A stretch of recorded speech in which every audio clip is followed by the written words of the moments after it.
Hello, everybody. Welcome to Church at Home with Rachel for a new week. I hope you had a good weekend, and let's hope this week brings good things. Maybe a bit more spring-like weather would be great. What do you think? As I was reading my devotional this morning for my from from Bear Grylls Soul Fuel, the last couple of days I've been reading, he's been talking about the three temptations of Christ in the wilderness after his baptism. And this one, for those of you who have the book, it's on page 209, Always a Way Out. He's talking about the third temptation that Jesus is faced with. He says, there comes a moment in every storm when we realize that the worst is over. The sky is clear, the winds drop, and we can finally leave our shelter and move on. It's the same with life storms, a time when we sense we need to stand up, brush ourselves down, and move on. After the devil tried and failed to tempt Jesus for the third time, trying to intoxicate Jesus with the promise of power, Jesus left. He exited the wilderness and began his life work. But did Jesus assume that the worst was behind him? Was there no longer any need for him to worry about those temptations that the devil threw at him?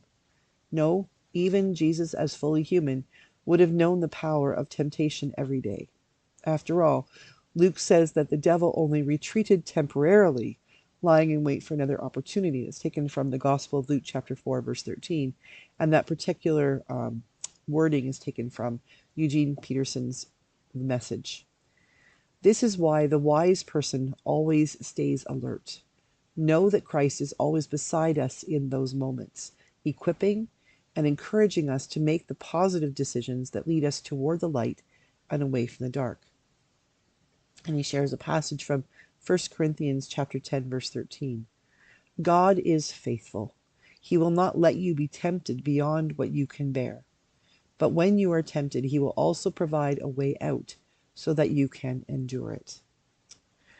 I don't know about you, but lately I have been tempted to be depressed. I've been tempted to think that the world is, the sky is falling, as Chicken Little or whoever it was said, that everything around us is just so unbearable it could never get better.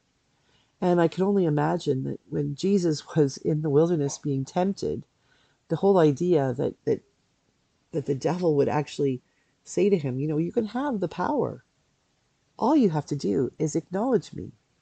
Just, be my partner in this. You can have the power. Um, and it feels really familiar, doesn't it?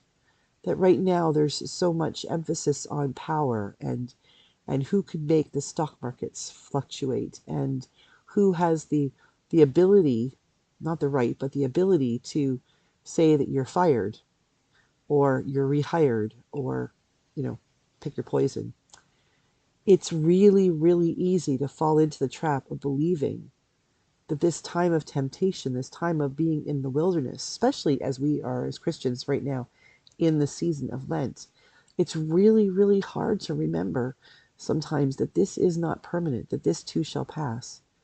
I remember just over 8 years ago, um, January 20th, 2017, sitting in a hospital waiting room. My husband was having surgery on his nose, and the only thing on every one of the televisions was the picture of the current president being um, inaugurated the first time around. And I think it was pouring rain. And to add to that, there were two different televisions that I could see and hear in two different rooms. And the one was about 2 seconds off. So everything was just a little bit repeated. And it sort of set up the next 4 years really well, both personally for things that were happening in our lives, what was happening in the world, the fears, the things that were happening, in our own country, the reactivity of the world to what was happening south of the border. And I remember thinking that day how terrifying the next 4 years would be. And then I realized as we moved in, as the months went by and the years went by, is we learned how to adapt. We learned how to wake up in the morning and see the good. Last week I shared with you a prayer about the candle, the spirit being the candle of the spirit, being the light that goes in before us as we go into the depths of our own souls and we look for the hidden things. maybe that is what we're called to do right now, is to allow ourselves to go into the depths of our own souls and look for the hidden things, to go into those nooks and crannies of our world where people seem to have retreated. um, some of it retreated because they're terrified and don't know how to respond. Some of them have retreated because they haven't retreated at all. They're building what people are referring to as the resistance. They're coming up with ways to find hope and possibility and joy. And I think Bear Grylls' analogy, or thinking about, the fact that Jesus, when he came out of the desert, the temptations were over. He must have felt so good. 40 days fasting, being tempted by the devil is hell. Like, it really, for me, it would be the definition of hell. But he emerged from there a different being. First, he was baptized. The Spirit came down, and there was a voice that said, "This is my Son, the beloved. With him I am well pleased." He was named by God publicly. The Holy Spirit anointed him, and then the Spirit, the Gospels say, the Spirit sent him, or led him into the desert, led him into a time of temptation and trial. As I said last week about the interplay of light and dark, that you can't have a photograph if you don't have light and shadow.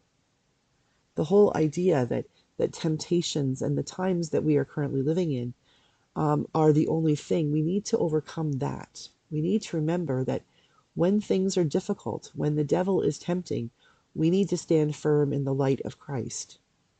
He might throw shade, but Christ throws light. And we need to hang on to that. It's really important. We also need to recognize that when we come out of times of temptation, like 4 years ago, when all of that was over, we managed to emerge from into a post January 6th world, and wondering what would happen there. There was a sense of relief, like, okay, that's done. But for those people who, were smart enough to pay attention, the historians who can read the times and look back and see, they were aware that yes, those difficult times were done, but it didn't mean they were over forever. Like Jesus coming from the desert, from the wilderness, the temptations, he wasn't left untempted. He was just given greater strength to fight those temptations.